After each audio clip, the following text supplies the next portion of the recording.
In the rolling hills of Montana Territory, where the wind carries secrets across endless grasslands and the mountains stand like ancient guardians against the sky, there lived a man who spent 32 years believing he was broken.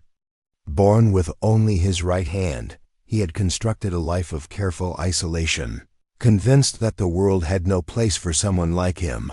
But sometimes the very think makes us incomplete is exactly what makes us whole. This is the story of how 11 young Cherokee women taught a blacksmith that wholeness isn't about what you possess, it's about what you choose to give. Before we jump back in, tell us where you're tuning in from, and if this story touches you, make sure you're subscribed, because tomorrow I've saved something extra special for you.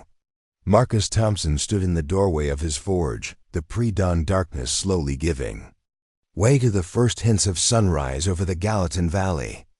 The familiar weight of his leather apron hung across his broad shoulders, and his right hand, his only hand, gripped the handle of his favorite hammer with the kind of familiarity that comes from years of necessity.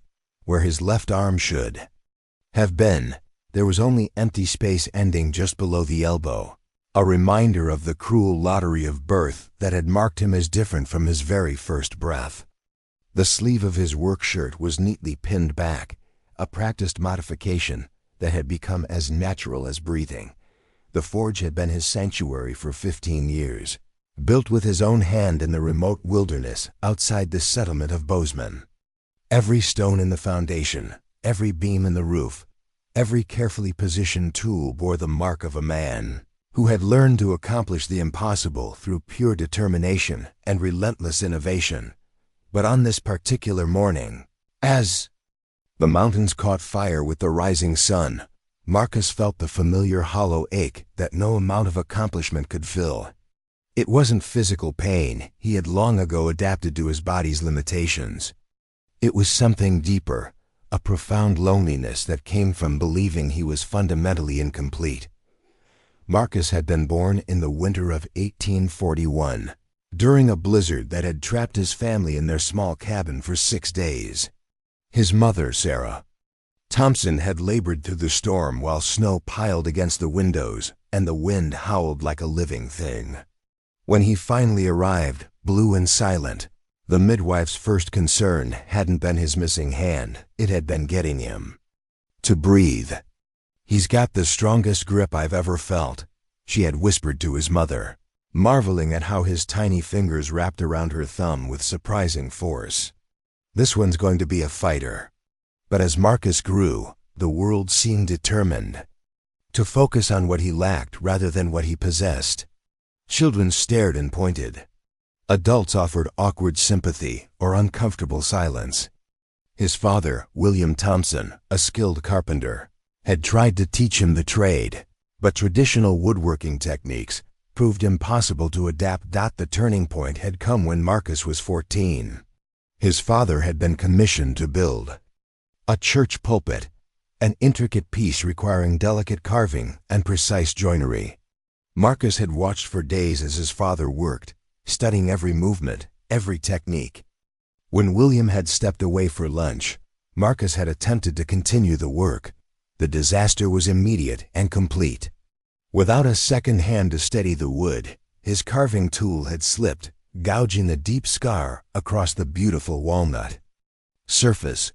The piece was ruined, and with it, his father's reputation with the church committee. "Some things," his father had said quietly, examining the damage, "require 2 hands, son. There's no shame in knowing your limitations." But Marcus had heard something else in those words, a finality that suggested he would never be capable of real craftsmanship, never be able to contribute something meaningful to the world. That night, he had made a decision that would shape the next 18 years of his life. He would find something he could do with 1 hand, and he would become better at it than anyone with 2. Blacksmithing had seemed like the answer. Fire and iron, brute strength and determination. Surely these things could be mastered through will alone. Marcus had apprenticed himself to Henrik Larsson, the town blacksmith, a gruff Norwegian immigrant who asked no questions and expected only hard work in return. For 3 years, Marcus had learned the fundamentals of working with metal. He had developed techniques for holding pieces steady while hammering, using his body weight and specially designed fixtures to compensate for his missing hand. He had grown strong, his right arm developing the power of two through constant use. But even in blacksmithing, he had encountered limitations. Complex pieces that required delicate manipulation, intricate scrollwork, the kind of decorative ironwork that marked true artistry, these remained beyond his reach. He could make horseshoes and simple tools, but not the beautiful gates and railings that brought real recognition and respect. When Marcus turned 21, Henrik had offered him a partnership in the shop. "You're a good worker, boy," the old man had said. "Reliable, strong, dedicated. That's worth more than fancy flourishes." But Marcus had heard the unspoken qualification: good enough for basic work, but not quite good enough for mastery. He had thanked Henrik politely, gathered his few possessions, and headed west into the Montana Territory, where a man could disappear into the vast wilderness and build a life on his own terms. The site he had chosen for his forge was 15 miles from the nearest settlement, accessible only by a narrow trail that wound through dense forest and across rushing streams. It was isolated, challenging, and perfect for someone who wanted to live without the constant reminder of how others saw him. Marcus had spent 2 years building his forge from scratch. He had quarried stone from a nearby hillside, felled trees for timber, and constructed a workspace that was perfectly adapted to his needs. Every surface was positioned at the exact right height for one-handed operation. Every tool had been modified or specially crafted to work with his unique techniques. The bellows were operated by a foot pedal, leaving his hand free to work the metal.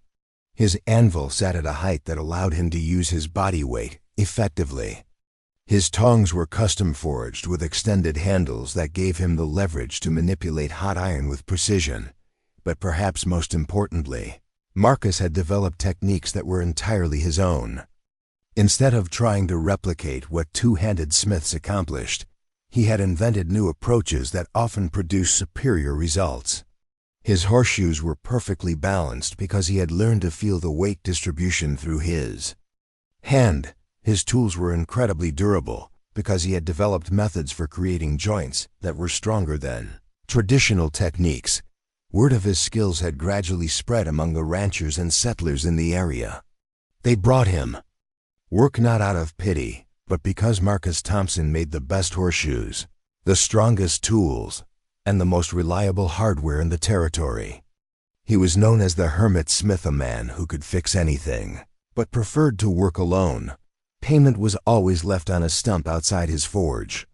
Customers would drop off work with a note describing what they needed, and Marcus would complete it on his own schedule. He rarely saw the people who brought him jobs, and that was exactly how he preferred it. But on this morning, as Marcus prepared to begin another day of solitary work, he felt the familiar weight of incompleteness settling over him like a heavy cloak. He had achieved everything he had set out to accomplish: independence, skill, recognition for his work. Yet something essential was missing. He had no one to share his achievements with, no one to discuss the challenges he faced or the innovations he developed, no one to appreciate the subtle artistry he had learned to incorporate into even the most functional pieces. Marcus picked up a piece of iron bar stock and examined it, running his thumb along its surface to check for flaws. The metal was perfect, straight, clean, ready to be transformed into something useful. But as he looked at it, he couldn't shake the feeling that he was like that raw iron, possessing all the potential for something beautiful, but lacking the second hand needed to shape it into its final form. The sound of approaching horses broke through his melancholy. Marcus frowned, setting down the iron bar and moving to the window. In all his years of isolation, visitors had been rare and usually unwelcome. But as he watched the riders emerge from the forest, he realized this was different. There were 12 of them, all women, and they were clearly in distress. Their horses were exhausted, foam-flecked, and stumbling. The riders themselves looked haggard, their clothes torn and stained with mud and what appeared to be blood. The lead rider was a young woman with long, black hair braided with silver ornaments. Even from a distance, Marcus could see that she was injured, swaying dangerously in her saddle. As he watched, she began to slide sideways, her strength finally giving out. Marcus's first instinct was to retreat into his forge, to wait until whatever trouble these women represented had passed by. His land. He had spent 15 years avoiding exactly this kind of complication, building a life that was safe precisely because it was solitary. But as the young woman fell from her horse, landing hard on the rocky ground, Marcus felt something he hadn't experienced in years, the irresistible pull of another person's need. His mother had always said that compassion wasn't a choice, but a calling, and you either answered it or spent the rest of your life wondering what you might have become. Marcus Thompson, the man who had convinced himself he was too broken to be of real use to anyone, found himself running toward 11 Cherokee women who were about to teach him the most important lesson of his life, that wholeness has nothing to do with what you're born with, and everything to do with what you choose to give. As he knelt beside the fallen woman, checking for injuries with his one hand, Marcus had no idea that this moment would transform not just his understanding of himself, but his entire reason for being. The empty space where his left hand should have been was about to become the very thing that would make him complete. The woman Marcus caught was small-boned but strong, with high cheekbones and skin the color of polished copper. Her breathing was shallow, and when he gently turned her head to check for injuries, he found a nasty gash along her scalp, partially hidden by her dark hair. The wound was several days old and showing signs of infection. "Easy now," Marcus murmured, though he wasn't sure if she could hear him. "You're safe here." The other women had dismounted and were approaching cautiously. Marcus looked up at them, suddenly aware of how he must appear, a rough-looking man with one arm, emerging from the wilderness to help complete strangers. But instead of fear or suspicion, he saw only desperate hope in their eyes. One of the women, older than the others, and carrying herself with obvious authority, stepped forward. "Please," she said in accented English, "our sister needs help. We have been riding for 3 days, and she grows weaker." Marcus nodded, his decision made. "Help me get her inside. I have medical supplies and a clean bed." As they carefully lifted the unconscious woman, Marcus found himself surrounded by the other Cherokee women. He had expected them to be wary of him, to question his ability to help given his obvious disability. Instead, they worked around him with fluid efficiency, adapting instantly to his one-handed limitations without calling attention to them. One woman positioned herself to support the injured woman's head while Marcus carried her body. Another opened doors and cleared a path. A third gathered the medical supplies Marcus pointed toward. Their cooperation was so natural, so instinctive, that Marcus barely noticed how they had transformed his usual solitary struggles into effortless teamwork. Inside his cabin, Marcus laid the injured woman on his narrow bed, the only bed in the small space. The other women gathered around, their faces tense with worry. In the better light, Marcus could see that several of them were also injured, though none as seriously as their unconscious companion. "What happened?" Marcus asked as he began heating water for cleaning the wound. The older woman, who seemed to be their leader, exchanged glances with the others before answering. "We were attacked by slave traders," she said quietly. "White men who prey on our people, taking women and children to sell in the southern markets." Marcus felt his stomach clench. He had heard rumors of such men, but had assumed they were exaggerations or frontier myths. How many were there? 8 men, well armed.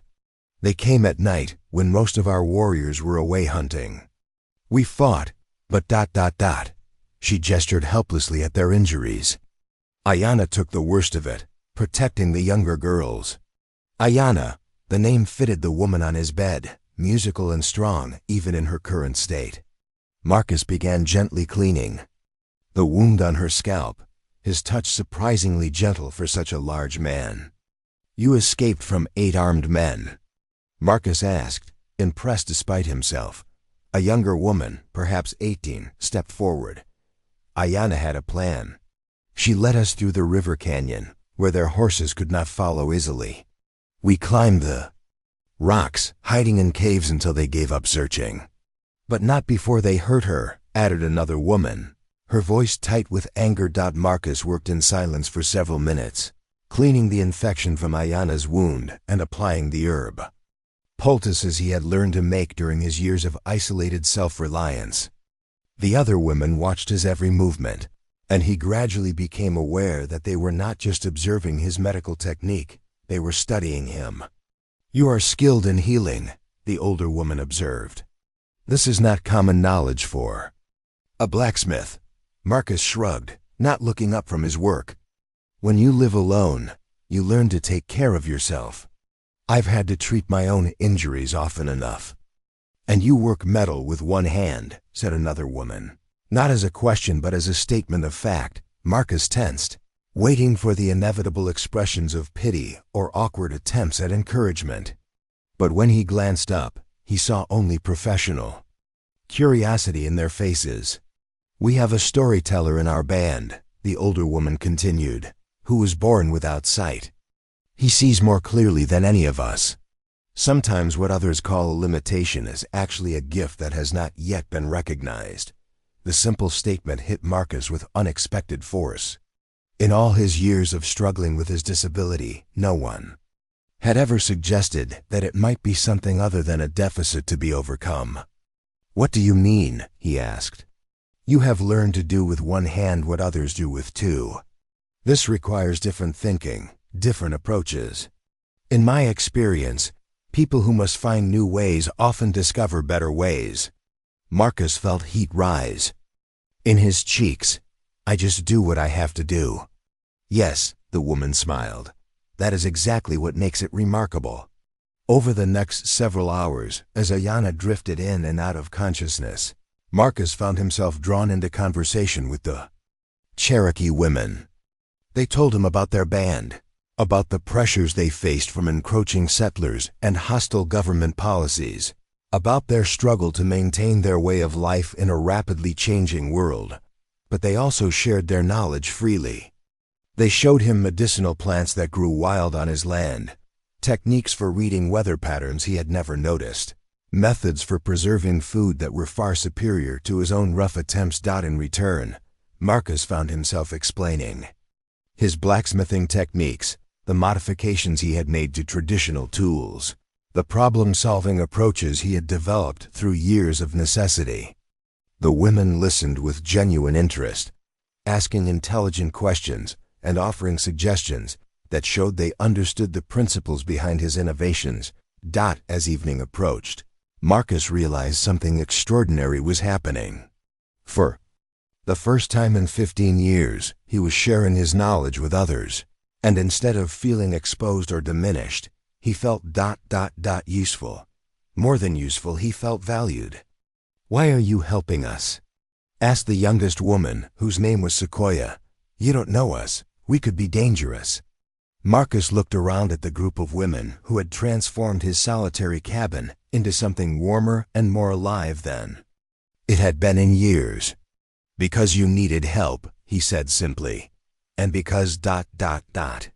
He paused, struggling to articulate something he was only beginning to understand. "Because I think I needed to help you."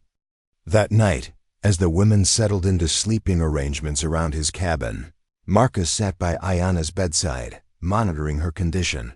Her fever had broken, and her breathing was stronger. She would recover, he was certain of it. But as he watched her sleep, Marcus realized that something in himself was also healing. The hollow space inside him that he had carried for so long was beginning to fill, not with what he had always thought he needed, but with something entirely unexpected, the knowledge that his difference, his supposed incompleteness, might actually be the very thing that made him uniquely valuable. Outside, He could hear the quiet conversations of the Cherokee women, their voices mixing with the night sounds of the forest. For the first time in his adult life, Marcus Thompson was not alone. And as he drifted off to sleep in his chair beside Ayana's bed, he began to understand that perhaps he had never been as broken as he had believed. The man who had spent 32 years hiding from the world was about to discover that the world had been waiting for exactly what he had to offer. His missing hand hadn't made him incomplete. It had made him perfectly suited for a purpose he had never imagined possible. Preparing and narrating this story took us a lot of time, so if you are enjoying it, subscribe to our channel. It means a lot to us. Now back to the story. Marcus woke to the sound of gentle humming and the rich aroma of something delicious cooking over his fire. For a moment, he remained still, disoriented by the unfamiliar sounds in his usually silent cabin.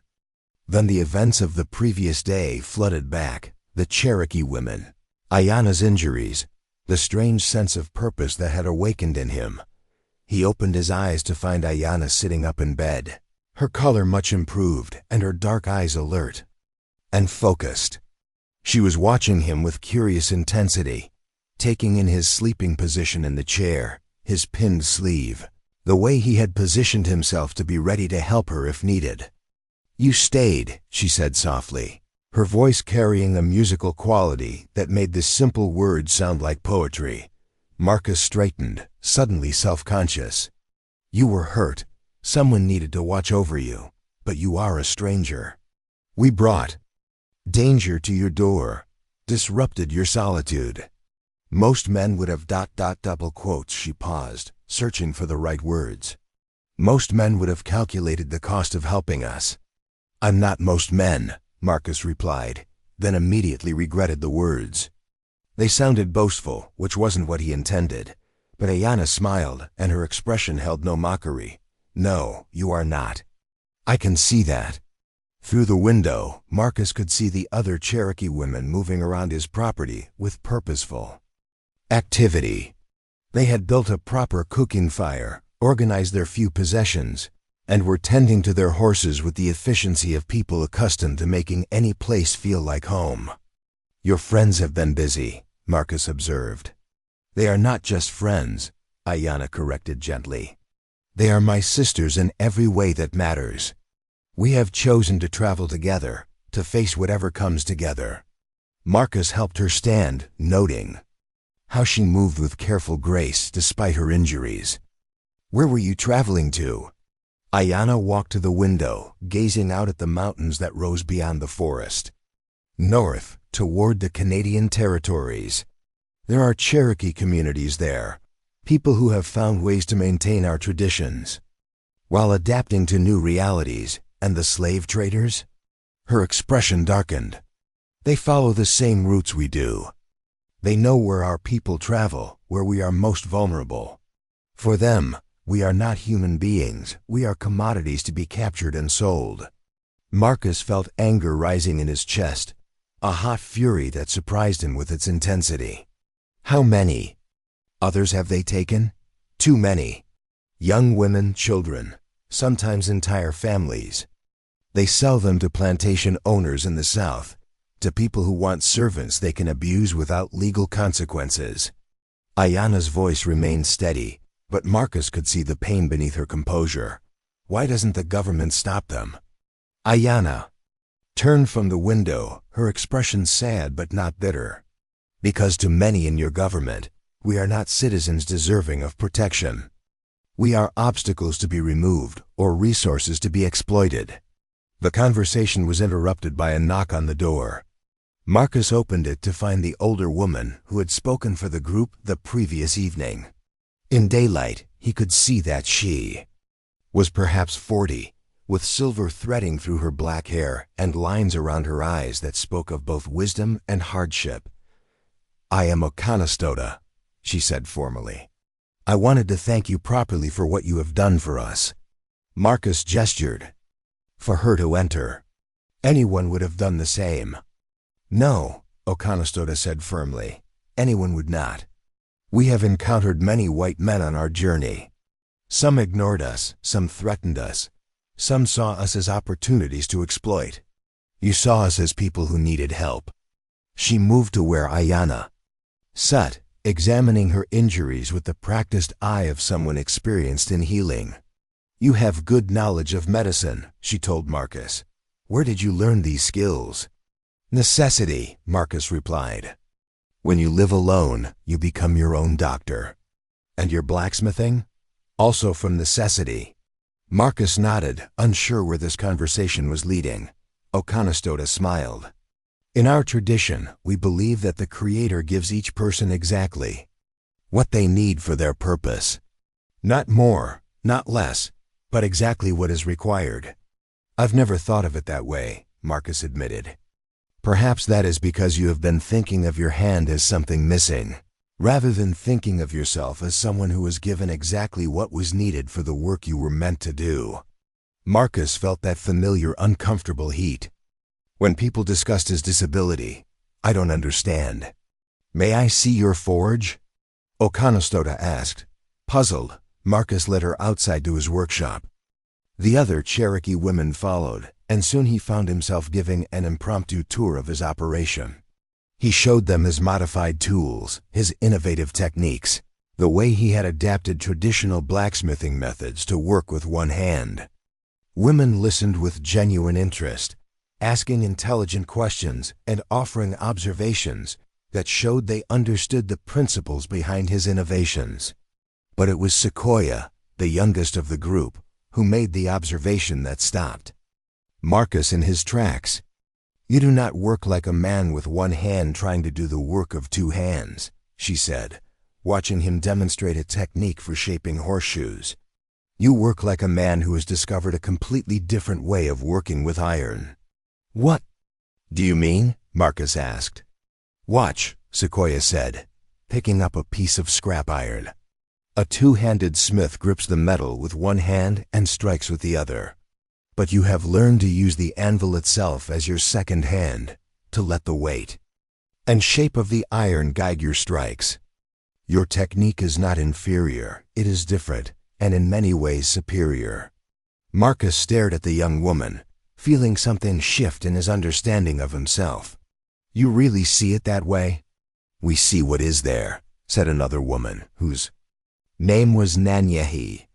You have spent years developing skills that no two-handed smith possesses. You understand balance, leverage, and timing in ways they cannot, because you have had to learn them. Throughout the morning, the Cherokee women shared their own skills with Marcus. They showed him how to identify medicinal plants that grew wild on his land, how to read the subtle signs that indicated changes in weather, how to preserve food. Using techniques that were far superior to his own rough methods, but more than practical knowledge, they shared their perspectives. They spoke of adaptation not as defeat, but as evolution, of finding strength in what others might see as weakness, of the wisdom that comes from having to approach problems from unique angles. In our stories, Ayana said, settling beside him, as he worked on repairing a broken bridle, there's a great warrior who was born without the use of his legs. While other warriors rode horses into battle, he learned to fight from the ground, to use his knowledge of the earth itself as his weapon. Did he become a great warrior? Marcus asked. He became the greatest warrior, because he fought in ways his enemies could never anticipate. His difference became his strength. As the day progressed, Marcus found himself experiencing something he had never felt before, the joy of sharing knowledge with people who genuinely valued what he had to offer. The Cherokee women were not just being polite. They were learning from him, incorporating his techniques into their own understanding of craftsmanship and problem-solving. But it was during the afternoon, when a group of riders appeared on the far horizon, that Marcus truly began to understand what Oconostota had meant about being given exactly what was needed for his purpose. Riders coming, called Nanyohi from her position near the tree line. 8 men, heavily armed. Marcus felt his blood chill. The slave traders? Ayana's face went pale. They have found us. The Cherokee women moved with practiced efficiency, gathering their few possessions and preparing for flight. But Marcus realized something that stopped him cold. They had nowhere to run. Their horses were still exhausted from their previous escape, and the approaching riders were fresh and well-mounted. "They'll catch you before you reach the tree line," Marcus said. "Then we fight," a Conestoga replied grimly. Marcus looked at the 12 women injured, outnumbered, facing men who saw them as nothing more than valuable property. Every instinct told him to step back, to avoid getting involved in a conflict that could destroy everything he had built. But as he watched these remarkable women preparing to face impossible odds with quiet courage, Marcus realized that his years of isolation had been preparing him for exactly this moment. Not to hide from the world, but to step forward when the world needed what only he could provide. "No," he said quietly. "We don't fight, we negotiate." "You cannot negotiate with men like these," Ayanna protested. "They see us as animals to be captured." Marcus walked to his forge and picked up his hammer, feeling its familiar weight in his hand. "They see you as animals," he said, "but they see me as a white man. A disabled white man who poses no threat." He turned to face the Cherokee women, and for the first time in his life, Marcus Thompson felt the full weight of his purpose settling on his shoulders. "They're going to find exactly what they don't expect," he said. "They're going to find someone who has spent his entire life learning how to accomplish the impossible." The slave traders rode into Marcus's clearing with the casual arrogance of men who had never faced serious opposition. Their leader was a tall, lean man with cruel eyes and the kind of smile that never reached past his lips. He wore a captain's hat from some forgotten military service and carried himself with the authority of someone accustomed to taking what he wanted. "Well, well," the leader said, dismounting and surveying the scene. "Looks like we've found ourselves a little hideout." Marcus stepped forward, positioning himself between the riders and the Cherokee women. "Can I help you, gentlemen?" The leader's eyes took in Marcus's pinned sleeve, his rough clothing, the isolated setting. "Name's Captain Briggs," he said. "Where?" "Tracking some escaped property that might have come through here." "Property?" Marcus asked, though he understood perfectly well what the man meant. 11 Cherokee squaws that belong to my employer. Valuable property that's been stolen from its rightful owner." Marcus felt rage building in his chest, but he kept his voice level. "I don't see any property here. Just a man working his forge. And some women who asked for help." Briggs laughed, a sound without humor. "Help? Boy, you don't seem to understand the situation. These aren't people asking for help, they're runaway slaves. And anyone who harbors runaway slaves is committing a crime." "I don't see any slaves," Marcus repeated. "I see American citizens who have the right to travel freely." "American citizens?" Briggs spat. "These are savages, boy. They have no rights, except what white men choose to give them." Behind Marcus, the Cherokee women stood in a loose group, their faces calm but alert. They had positioned themselves strategically, ready to fight or flee depending on how the situation developed.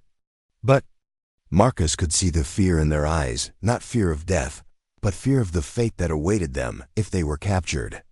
"You're on my land," Marcus said quietly, "and I'm asking you to leave." Briggs studied Marcus more carefully, taking in his powerful build, his confident stance despite his disability.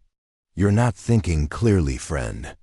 Look at you one-armed, living alone in the wilderness. You're not equipped to stand against 8 armed men." "Maybe not," Marcus agreed. "But I'm equipped to stand for what's right." The confrontation that followed would become the defining moment of Marcus Thompson's life. Not because of what he did, but because of what he chose not to do. Instead of meeting violence with violence, Marcus did something the slave traders hadn't expected. He began to work.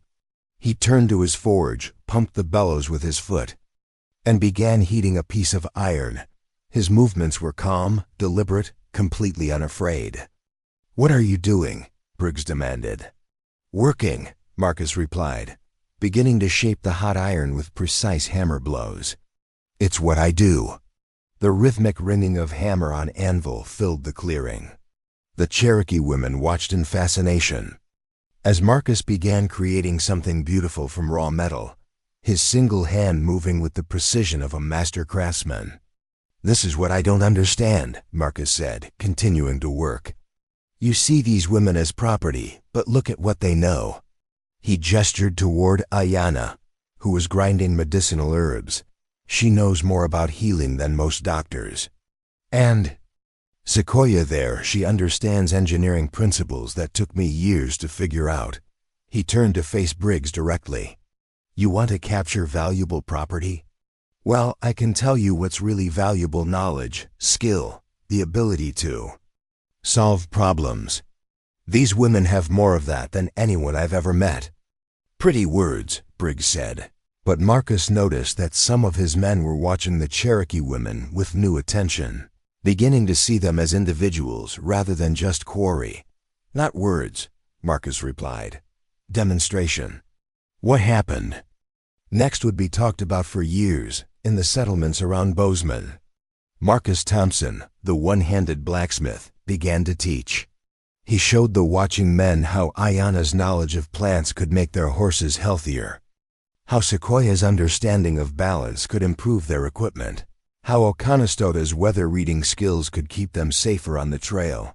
But more than practical knowledge, Marcus demonstrated something the slave traders had never seen: respect. He spoke to the Cherokee women as equals, valued their contributions, treated them as partners in solving problems rather than obstacles to be overcome. "You're trying to capture women who could teach you things that would make you better at your jobs," Marcus said. "That's not business, that's stupidity." The effect on the slave traders was gradual but unmistakable. Men who had ridden into the clearing, seeing only valuable property, began to see skilled human beings.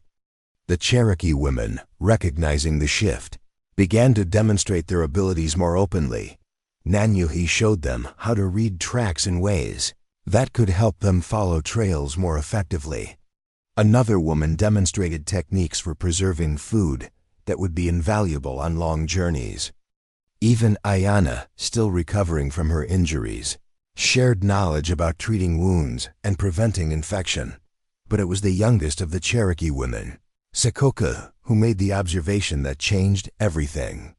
"You hunt us like animals," she said to Briggs, her voice clear and unafraid. "But animals cannot teach you anything. We can teach you to be better hunters, better trackers, better survivors. Which is more valuable, owning us or learning from us?" Briggs stared at her, his expression uncertain for the first time since arriving. Around him, his men were murmuring among themselves, clearly affected by what they had witnessed. "This is all very interesting," Briggs said finally, "but we have a job to do. These women are coming with us." "No," Marcus said quietly, "they're not." "And how exactly do you plan to stop us?" Marcus set down his hammer and looked around the clearing. In the past few hours, something extraordinary had happened. The Cherokee women had not just demonstrated their skills, they had transformed the very nature of the confrontation. Instead of a simple capture scenario, this had become a question of values. "I don't have to stop you," Marcus said. "You're going to stop yourselves. What makes you think that?" Marcus gestured toward Briggs's men, who were now engaged in animated conversation with several of the Cherokee women. "Look at your own people. They're learning. They're beginning to understand what they'd be destroying." And he was right. The slave traders who had arrived seeing only valuable property were leaving with a completely different understanding of what they had encountered. Not all of them, Briggs and 2 others, remained committed to their original mission.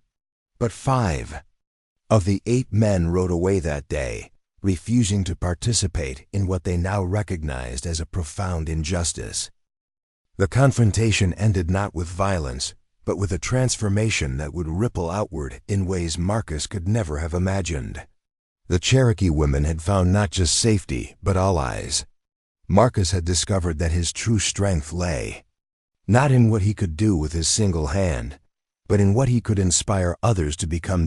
As the remaining slave traders rode away, defeated not by force, but by the power of human dignity, Marcus realized that his years of isolation had been preparing him for exactly this moment. Not to hide from the world's conflicts, but to step forward when the world needed someone who understood that true strength comes from lifting others up rather than tearing them down. The man who had believed himself incomplete had just demonstrated the most complete understanding of human worth that any of them had ever witnessed. And in that demonstration, both he and the Cherokee women had found something that would change all their lives forever: the knowledge that wholeness comes not from having everything, but from giving everything you have in service of something greater than yourself. 3 weeks after the confrontation with the slave traders, Marcus's remote homestead had transformed into something he had never imagined possible: a thriving community where two very different cultures were learning to create something entirely new together. The Cherokee women had not left as Marcus had expected. Instead, they had asked to stay, to learn more of his techniques while sharing their own knowledge. What had begun as temporary shelter had evolved into a partnership that was changing everyone involved. Marcus woke each morning to the sound of voices, speaking in Cherokee mixed with English, to the smell of traditional foods being prepared alongside his usual simple fare, to the sight of women working alongside him in ways that made his solitary forge feel like the heart of a bustling village. But it was the changes in himself that surprised Marcus most. For the first time in his adult life, he found himself looking forward to each day, eager to see what new challenges and discoveries awaited. The hollow ache that had been his constant companion for 32 years was gradually being filled by something he had never expected: the deep satisfaction of being truly needed. "You're different," Ayanna observed one morning as she watched him work on a complex piece of decorative ironwork. "Not just in your technique, but in your spirit. You move like a man who has found his place in the world." Marcus paused in his hammering, considering her words. "I think maybe I have," he said slowly. "I spent so many years focused on what I couldn't do that I never really explored what I could do.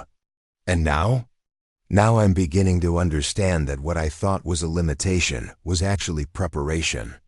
He held up the piece he was creating, an intricate scrollwork design that incorporated both traditional European ironwork and Cherokee symbolic elements. "I could never have made this alone. It required everything I've learned about working with one hand, but also everything you've taught me about seeing patterns differently." The collaborative projects had become the most rewarding work of Marcus's life. The Cherokee women brought knowledge of metallurgy that complemented his techniques, understanding of design principles that enhanced his craftsmanship, and most importantly, perspectives that challenged him to think beyond the limitations he had imposed on himself. Sequoia had proven particularly gifted at understanding the mechanical principles behind his innovations. She had helped him develop new tools that made complex work possible, including a revolutionary clamping system that allowed him to work on multiple pieces simultaneously while maintaining perfect precision. "In our tradition," she explained as they worked together on the new tools, "we believe that the best solutions come from combining different ways of thinking. You bring the knowledge of how to work with metal. I bring the knowledge of how to work with the natural forces that shape all things." But it was Comanche who helped Marcus understand the larger implications of what they were creating together. "You have given us more than shelter," she said one evening as they sat around the fire that had become their gathering place. "You have given us proof that cooperation between our peoples is possible." "I've just been sharing what I know," Marcus replied. "Yes, but you have been sharing it with people your culture has taught you to fear or dismiss. And we have been learning from someone our experience has taught us to distrust." Comanche's voice carried the weight of years of painful encounters with white settlers. "What we have built here is rare, precious. It is hope made visible." The truth of her words became apparent when visitors began arriving. Word of the unusual community at Marcus's forge had spread through the network of Cherokee bands traveling north, and also through the settlements where Marcus's improved ironwork was creating quite a stir. The first Cherokee visitors were scouts from other bands, men who came to verify reports of their women working safely alongside a white blacksmith. Marcus had been nervous about meeting Cherokee warriors, unsure how they would react to finding their women in the home of a stranger. But the men who arrived were not the savage warriors of frontier mythology. They were thoughtful, skilled individuals who observed carefully before making judgments. They spent several days watching the community dynamics, talking with the women, and evaluating Marcus's character. "They speak well of you," their leader, a man named Atakolakola, told Marcus. "They say you see them as people, not as curiosities or threats." "They are people," Marcus replied simply. "Skilled, intelligent people who've taught me more in 3 weeks than I learned in years of working alone." Atakolakola smiled, the first genuine warmth Marcus had seen from him. That is the answer of a man who has learned wisdom. Most white men would have spoken of their generosity in helping us or their bravery in harboring fugitives. You speak of what you have received. The Cherokee men brought news that both heartened and worried Marcus. The slave traders who had been driven away from his homestead had not given up. They had been spreading stories in the settlements, claiming that Marcus was harboring dangerous Indians, that his isolated location was becoming a base for raids against white settlers. "They seek to turn your own people against you," Atakolakola warned. "Fear is a powerful weapon, and they know how to use it." But the Cherokee warriors also brought something unexpected: an invitation. Their chief, a man named Okanastoda, sharing the same name as one of the women, as was common in Cherokee tradition, wanted to meet the white blacksmith who had proven that cooperation was possible. "He has heard of your work," Atakolakola explained. "Not just the ironwork, but the way you have brought our peoples together. He wishes to see if what you have built here can be expanded, if others might learn from your example." Marcus felt the familiar tightness in his chest that came with the prospect of leaving his safe, controlled environment. "I'm not sure I'm ready for that kind of responsibility." "None of us are ready for the responsibilities that history places on us," Ayana said gently. "But readiness is not the same as capability. You have already proven your capability." The decision to accept the chief's invitation was not made lightly. Marcus spent sleepless nights considering the implications. Leaving his forge meant abandoning the security he had built over 15 years. It meant exposing himself to situations he couldn't control, to people who might not understand what he was trying to accomplish. But it also meant the possibility of expanding what they had created, of proving that the cooperation he had discovered was not just a lucky accident, but a replicable model for peace between cultures. The Cherokee women unanimously supported the journey. They had seen how Marcus's techniques could be adapted to different situations, how his approach to problem-solving could be applied to challenges far beyond blacksmithing. More importantly, they had seen how his genuine respect for their worth had transformed not just their circumstances, but their understanding of what was possible. "You taught us to see ourselves as complete," Sequoia said during one of their planning sessions. "Not as women diminished by the losses we have suffered, but as people whose experiences have prepared us for unique purposes." "You taught me they." "Same thing," Marcus replied. "About seeing difference as preparation rather than limitation." The preparations for the journey took 2 weeks. Marcus had to secure his forge, arrange for the care of his livestock, and create portable versions of his essential tools. But the Cherokee women were also preparing, gathering materials that would allow them to demonstrate their skills to new audiences, planning presentations that would showcase the collaborative techniques they had developed. On the morning of their departure, Marcus stood in his forge for what might be the last time, looking around at the workspace that had been his sanctuary for 15 years. Every tool, every surface, Every carefully arranged element represented his long journey from isolation to self-sufficiency.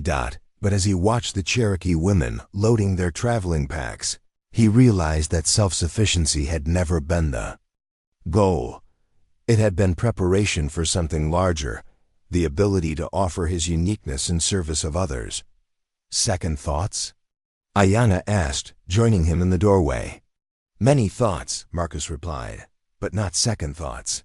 I know this is what I'm meant to do. How do you know? Marcus picked up his traveling hammer, a lighter version of his working tool that he had modified for portability. Because for the first time in my life, I'm not thinking about what I might lose. I'm thinking about what I might be able to give. The party that set out from Marcus's homestead consisted of 13 people. Marcus and the 12 Cherokee women who had become not just his teachers but his chosen family.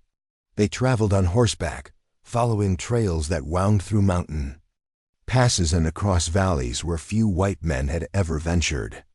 As they rode, Marcus found himself seeing the landscape through Cherokee eyes. The women pointed out medicinal plants, explained the significance of geographical features, shared stories that connected the land to generations of their people.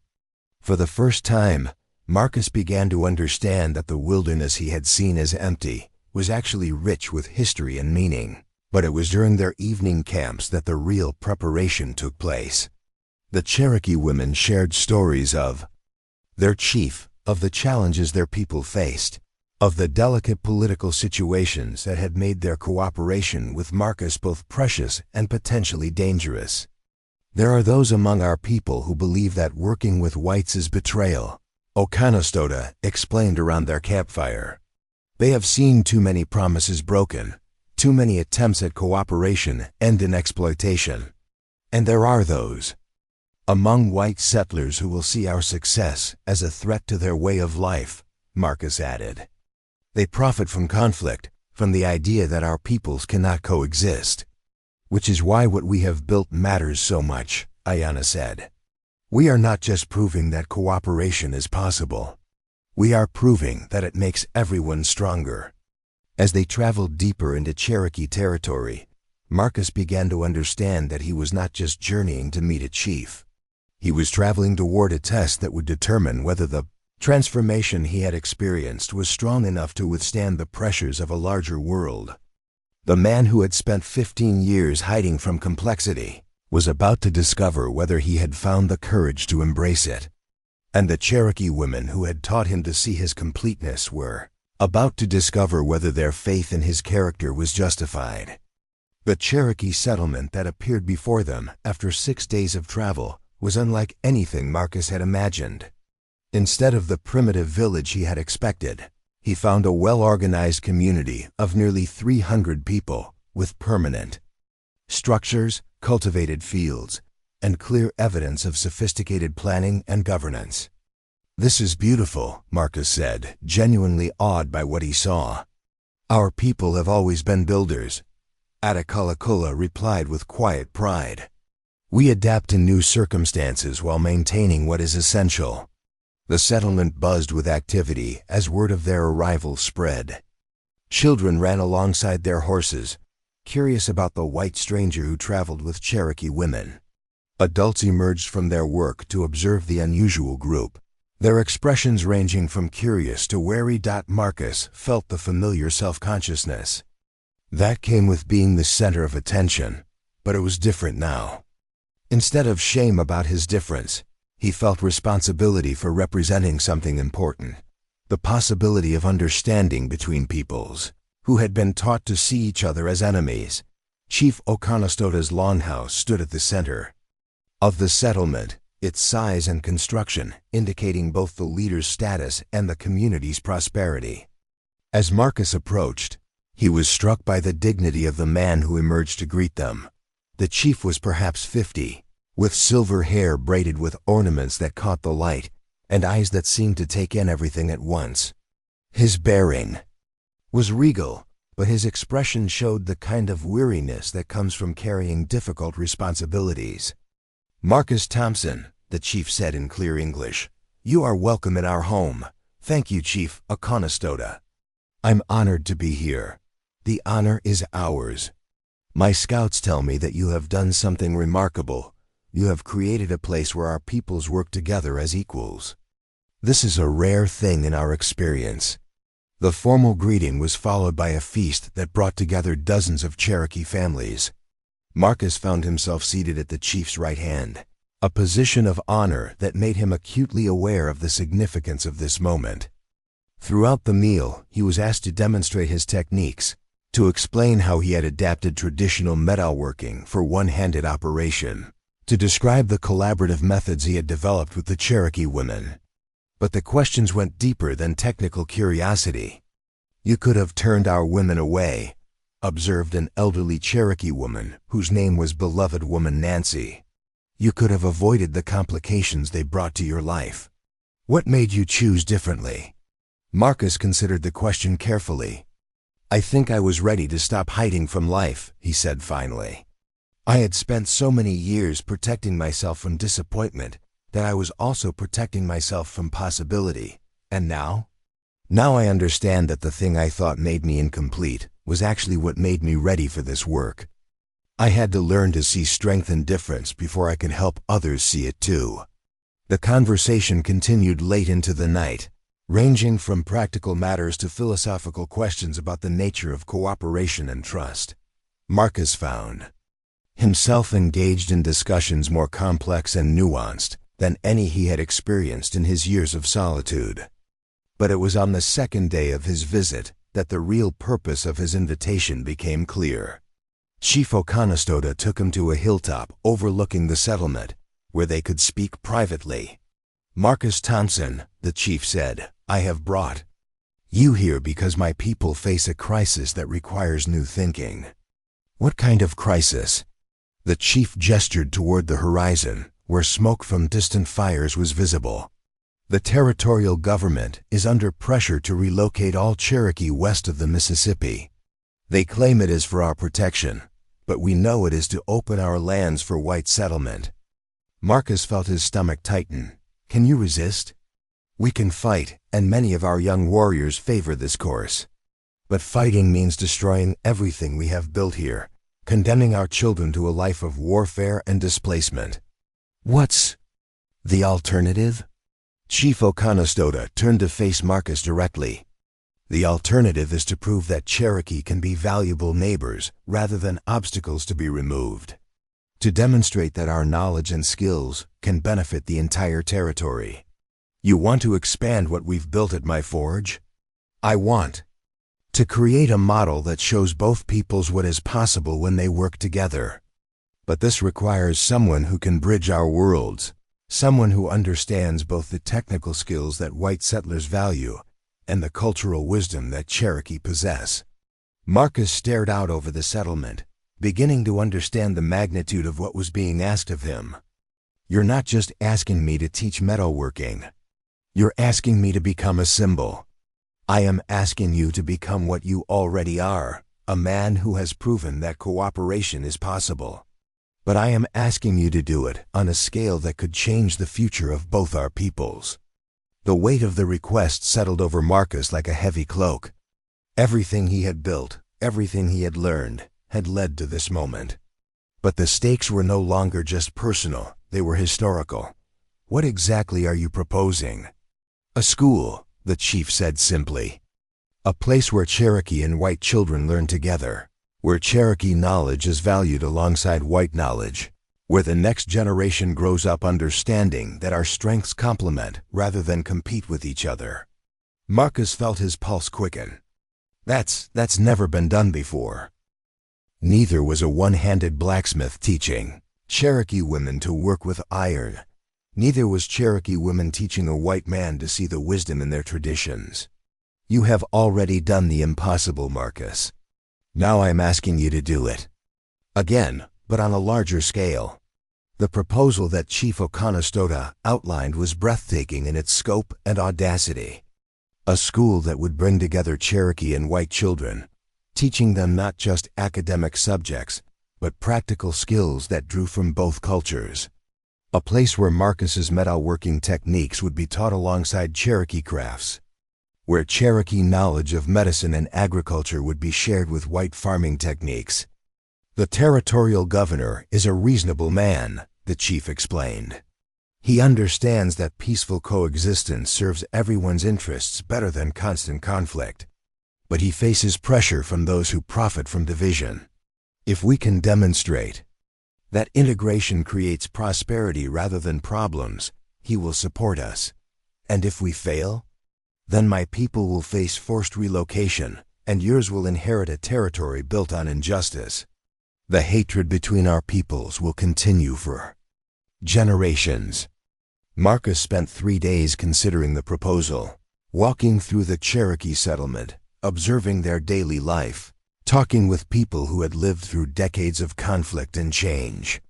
What he saw was a community that had maintained its identity while adapting to new realities, exactly the kind of flexibility that would be required for the school to succeed. But it was a conversation with Sequoia that helped him understand what his decision really meant. "You're afraid," she observed as they sat by the stream that ran through the settlement. "Terrified," Marcus admitted. "What if I'm not capable of this? What if I disappoint everyone who's counting on me?" "You're thinking about this wrong," Sequoia sighed. "You're not being asked to be perfect. You're being asked to be yourself, a man who has learned to turn limitation into innovation, who has discovered that strength comes from acknowledging what you don't know and learning from others. But the scale of it ... The scale doesn't change the principles.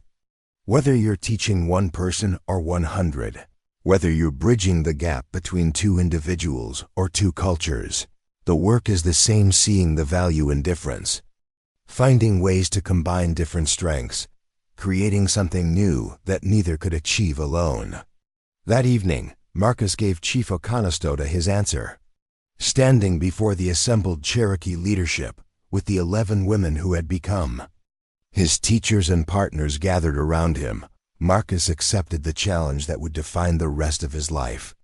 "I'll do it," he said simply. "Not because I'm certain I can succeed, but because I'm certain the attempt is worth making." The decision marked the end of one chapter in Marcus Thompson's life and the beginning of another. The man who had spent 32 years believing himself incomplete was about to discover that his journey toward wholeness had only just begun, but he would not face the challenges ahead alone. The Cherokee women who had taught him to see his own completeness would be beside him, and together they would attempt to prove that the cooperation they had discovered was not just possible but essential for the future of both their peoples.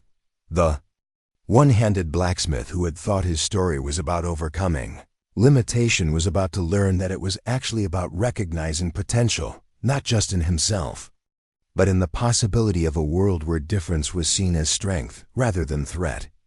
The site chosen for the school was a meadow at the confluence of two streams, where Cherokee hunting trails intersected with the wagon road that connected the white settlements.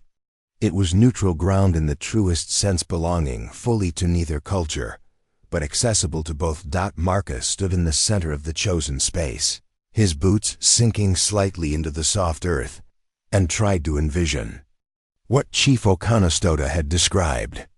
A place where Cherokee and white children would learn side by side, where the knowledge of both cultures would be valued equally, where the next generation would grow up understanding cooperation as natural rather than revolutionary. "It's perfect," Ayanna said, joining him in the middle of the meadow. "Close enough to both communities that families can visit easily, but far enough from either to be truly neutral." "Perfect and impossible," Marcus replied, running his hand through his hair. "Do you realize what we're trying to do? We're asking people who have been taught to fear each other to trust us with their children." "Yes," Ayanna smiled. "It's exactly the kind of impossible thing you're good at." The first challenge came sooner than expected. Word of the school project had spread through the white settlements, and the reaction was not universally positive. A delegation of settlers arrived at the Cherokee village 3 days after Marcus had accepted the chief's proposal, and their leader was someone Marcus recognized with a sinking heart. Captain Briggs, the slave trader who had been driven away. from Marcus's forge, now presented himself as a spokesperson for concerned white families. He had traded his military bearing for the appearance of a respectable businessman, but his eyes still held the same cold calculation Marcus remembered. "Chief Oconostota," Briggs said formally, "I come representing families who are concerned." "About this proposed school, what concerns you, Mr. Briggs?" the chief asked, his voice carefully neutral. "The safety of white children, for one thing. How can we be sure they won't be exposed to savage influences that could corrupt their moral development?" Marcus felt anger rising in his chest, but Chief Oconostota's calm response reminded him that this was exactly the kind of challenge they had expected. "Mr. Briggs," the chief said, "perhaps you could explain what you mean by savage influences. Are you referring to our knowledge of medicine that has kept our people healthy for generations? Our understanding of agriculture that has made this land productive? Our traditions of governance that have maintained peace within our communities?" Briggs's face flushed. "I'm referring to heathen practices, to the worship of false gods, to the kind of primitive thinking that has no place in a Christian education. I see," the chief replied. "And what would you suggest we do about the fact that Cherokee children also need education? Should they be denied learning because their ancestors had different names for the Creator?" The conversation continued for hours, with Briggs raising objection after objection, each one revealing the deep-seated prejudices that made the school project seem impossible. But Marcus began to notice something interesting. Not all of the white settlers who had come with Briggs were nodding in agreement. When the formal meeting ended, several of the men approached Marcus privately. Their leader was a farmer named John Wheeler, whose weathered hands and honest face spoke of years of hard work and practical thinking. "Mr. Thompson," Wheeler said, "I've heard about your work with the Cherokee women. Some of what Briggs says doesn't match what I've been told about your experiences. What have you heard? That you've learned healing techniques that saved your life when you were injured. That Cherokee knowledge of weather patterns helped you improve your crops. That the ironwork you've been producing since working with them is the finest anyone's seen in the territory." Marcus nodded. "All of that is true. Then why should we be afraid of our children learning the same things?" The question opened a door that Marcus hadn't expected. Wheeler and the other farmers were practical men who valued results over ideology. They had no particular love for Cherokee people, but they also had no interest in maintaining hostilities that served no useful purpose. "What would you need to see," Marcus asked, "to feel comfortable with your children attending this school?" Wheeler considered this carefully. "I'd need to see the curriculum to understand exactly what would be taught.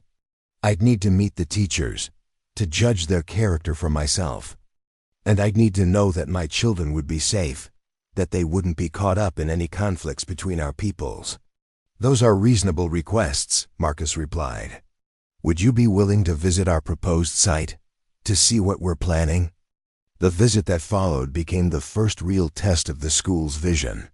Marcus and the Cherokee women spent 2 days demonstrating their collaborative teaching methods, showing Wheeler and his companions how Cherokee knowledge could enhance, rather than replace traditional education. Sequoia demonstrated mathematical principles using Cherokee counting methods that made complex calculations easier to understand. Nanyohi showed how Cherokee medicine could supplement European healing practices, creating more effective treatments for common ailments. Oconostota explained Cherokee agricultural techniques that could increase crop yields while preserving soil health, but it was Marcus himself who made the most powerful impression.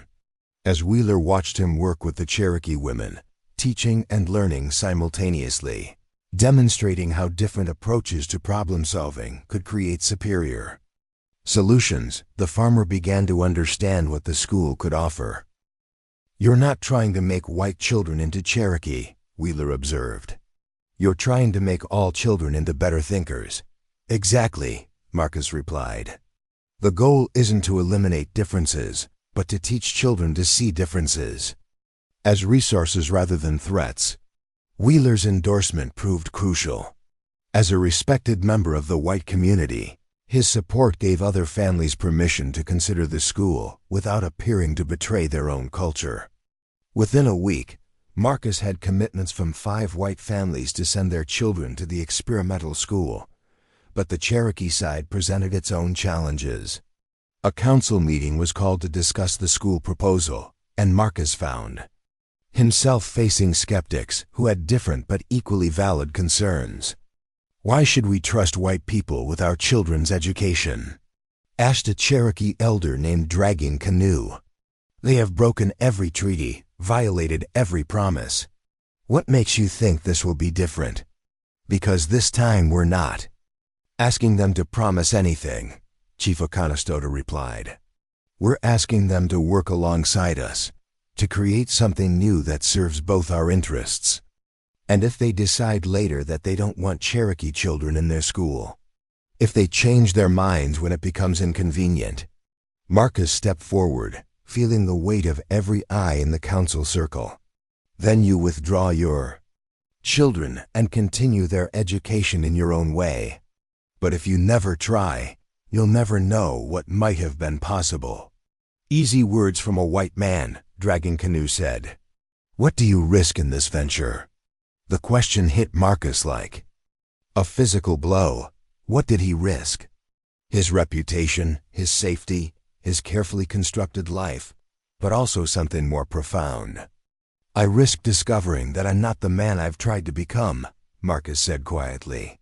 "I risk finding out that all the growth I think I've achieved is just an illusion. I risk failing people who have trusted me with their most precious possessions, their children's futures." Dragging Canoe studied Marcus for a long moment. "And if you succeed?" "If we succeed, we prove that the hatred between our peoples is not inevitable. We show that cooperation can create prosperity for everyone. We give our children a world where they don't have to choose between their heritage and their future."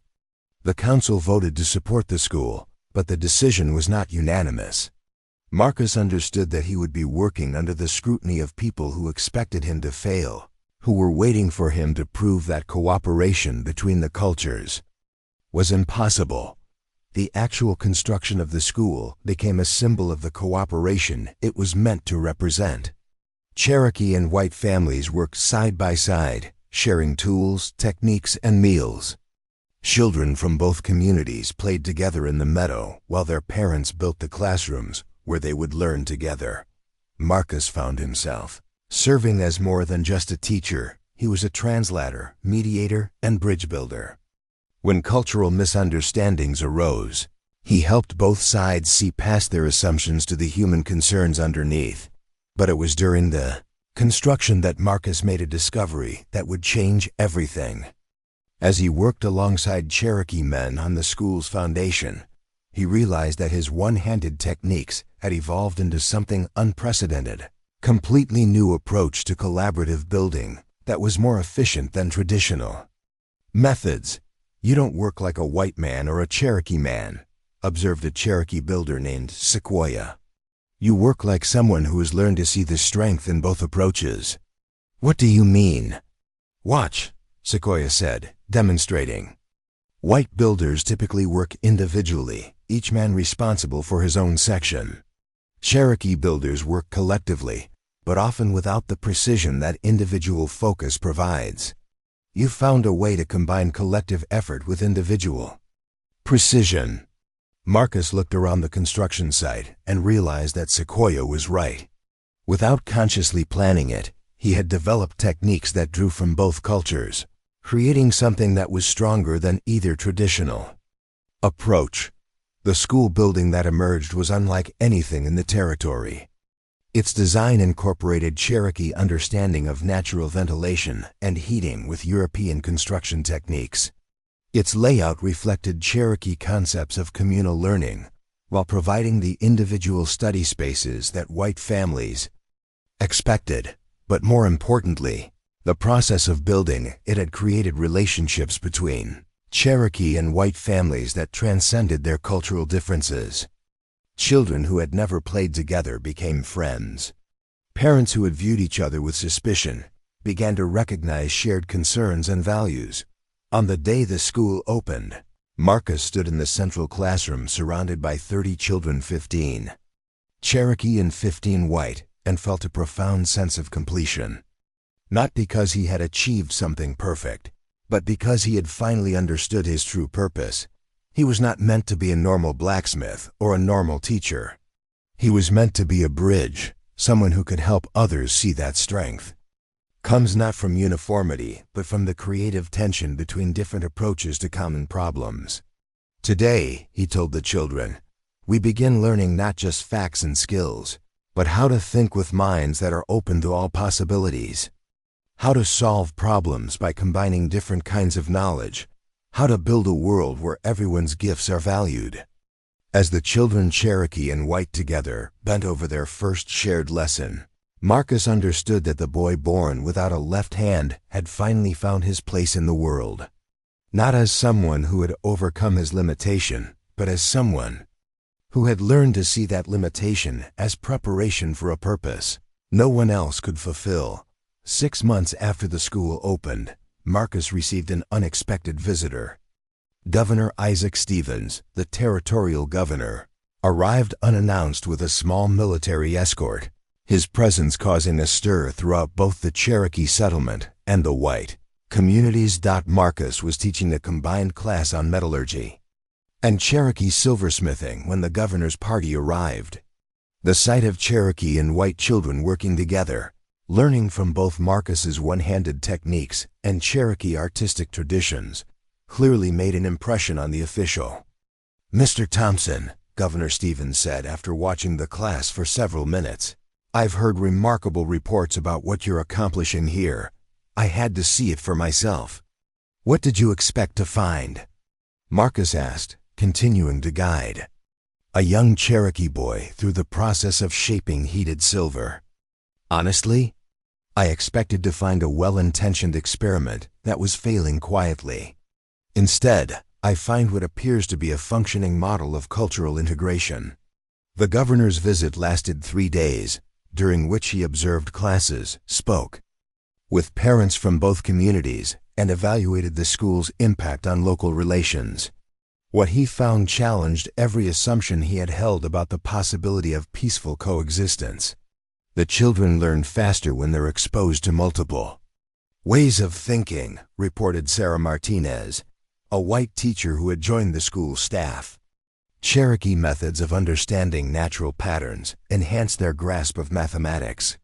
White approaches to systematic analysis improved their understanding of Cherokee storytelling traditions. And the parents? Governor Stevens asked. Initially suspicious on both sides, Marcus admitted. But the children's enthusiasm has been infectious. When your son comes home excited about something he learned from a Cherokee classmate, it's hard to maintain the belief that Cherokee people are fundamentally different or dangerous. The governor's most significant conversation was with a group of parents from both communities who had gathered to discuss the school's impact. Their testimonies revealed how profoundly the experiment was affecting not just the children, but the entire region. My daughter Mary has learned healing techniques from Cherokee women that probably saved her little brother's life when he had pneumonia, said John Wheeler, the farmer who had been among the first white families to support the school. I can't look at Cherokee people the same way when I know their knowledge protected my son. My son Running Bear speaks English better than most white children his age, added a Cherokee mother named Corn Blossom. But more importantly, he has learned that white knowledge doesn't threaten Cherokee wisdom, it can enhance it. Governor Stevens turned to Marcus. How do you handle the political pressures? There must be opposition to what you're doing. Constant opposition, Marcus replied. But it's getting harder for opponents to argue against success. The children are thriving, the communities are more peaceful, and the economic benefits are becoming obvious. Economic benefits? Chief Oconostota, who had been quietly observing the conversation, stepped forward. The school has created markets for Cherokee crafts, improved agricultural techniques that benefit white farmers, and establish trade relationships that didn't exist before. Cooperation is profitable. But the governor's visit also revealed the fragility of what they had built. On his second day, a group of protesters gathered outside the school, led by Captain Briggs and supported by several white families who opposed the integration experiment. "This is an abomination," Briggs shouted to the crowd. "White children being corrupted by savage influences. Christian values being undermined by heathen practices." The confrontation that followed tested everything Marcus had learned about managing cultural conflict. Instead of meeting hostility with hostility, he invited the protesters to observe classes, to see for themselves what was actually being taught. Most of the protesters refused, but a few accepted the invitation. What they saw was not the corruption of white children, but the flourishing of all children in an environment where different kinds of knowledge were valued and combined. "They're not learning to be Cherokee," observed Mrs. Elizabeth Harper, a white mother who had come with the protesters. "They're learning to think more clearly, to solve problems more creatively. My own son seems more confident, more capable." The governor's final assessment was delivered to both communities in a public gathering. Standing in the school's main classroom, surrounded by the evidence of successful cooperation, he made a statement that would resonate throughout the territory. "What you have created here," Governor Stevens said, "is not just a school. It is a demonstration that the supposed incompatibility between different cultures is a myth. You have proven that diversity is not a threat to be managed, but a resource to be cultivated." He turned to Marcus specifically. "Mr. Thompson, your work here has implications far beyond education.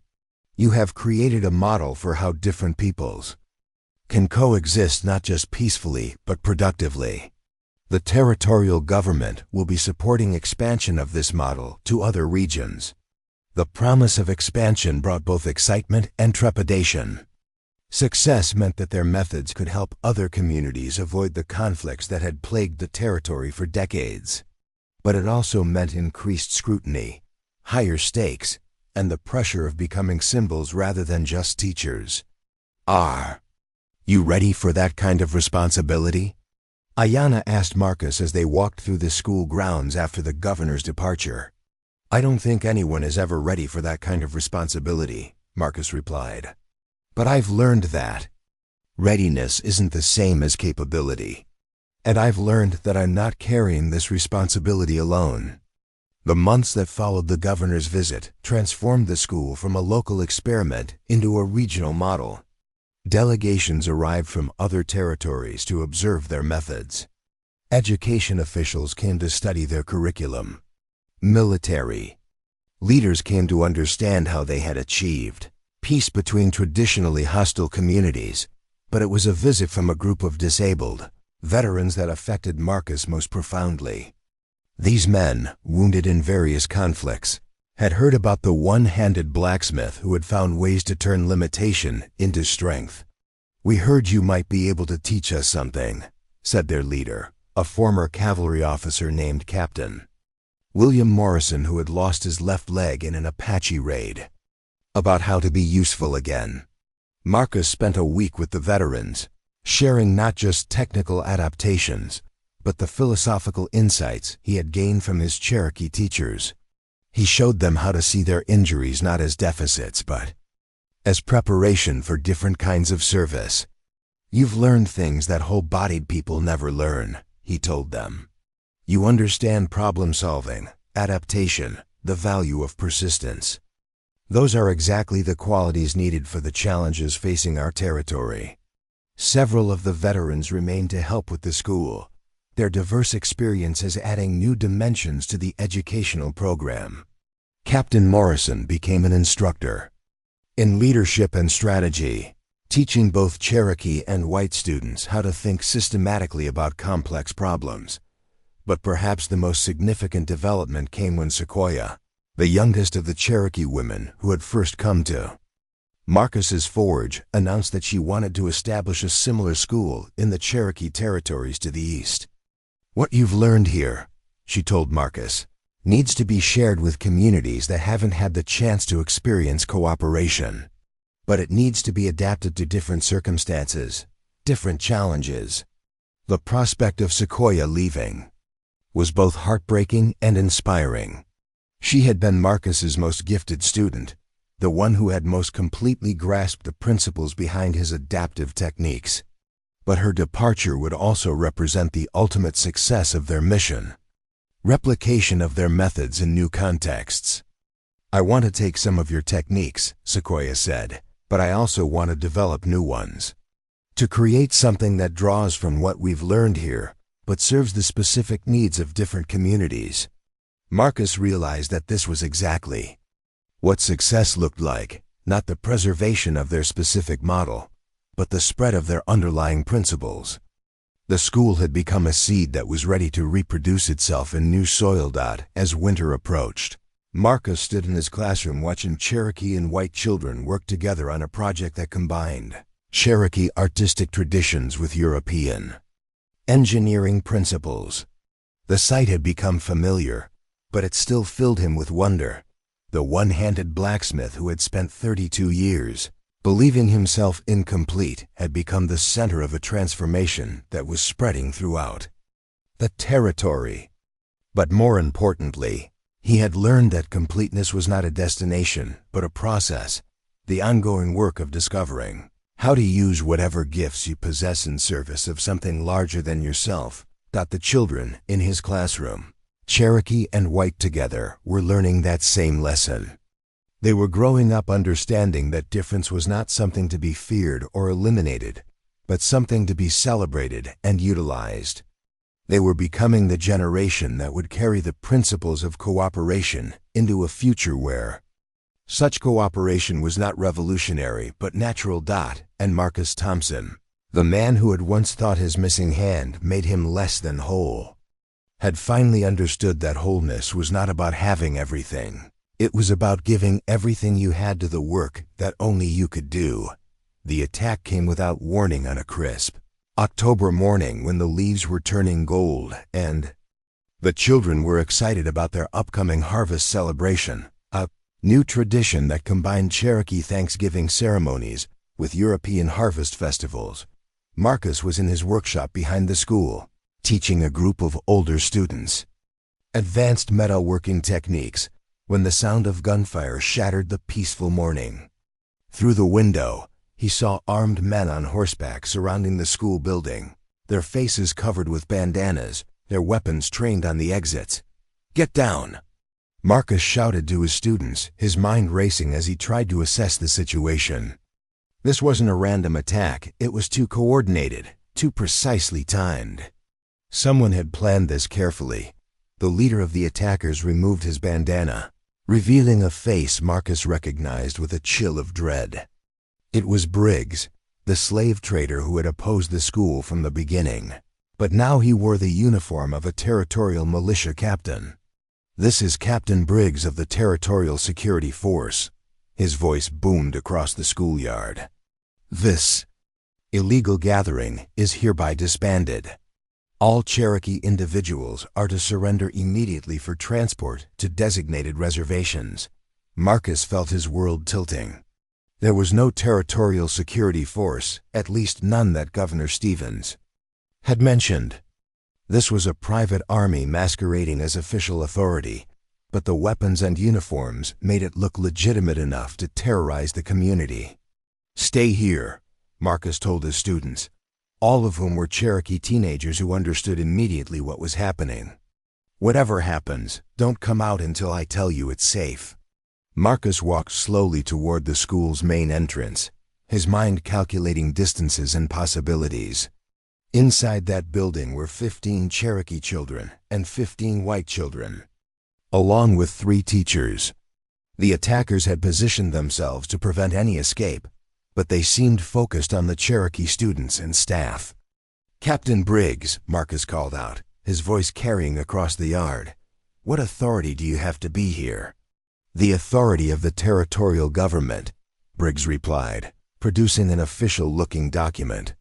"New policies regarding the relocation of hostile Indian populations. All Cherokee individuals are to be relocated immediately. Marcus knew it was a lie. Governor Stevens had specifically endorsed the school just months earlier. But the families watching from the edges of the clearing didn't know that. They saw official uniforms, heard official language, and felt the terror of government authority being used against them. "I demand to see that authorization," Marcus said, continuing to move closer. "And I demand to know why you're threatening children." "The authorization is valid," Briggs snapped. "And we're not threatening anyone. We're protecting white children from savage influence and removing dangerous elements from the community." It was then that Marcus noticed something that made his blood run cold. Several of the white families were standing with the attackers, nodding in agreement. Parents who had smiled at Cherokee children in his classroom were now supporting their forced removal. "Mr. Thompson," called out John Wheeler, the farmer who had been among the first to support the school. "We don't want any trouble. But maybe it's time to face reality. This integration experiment has gone too far." Marcus stared at Wheeler, feeling a betrayal that cut deeper than any physical wound.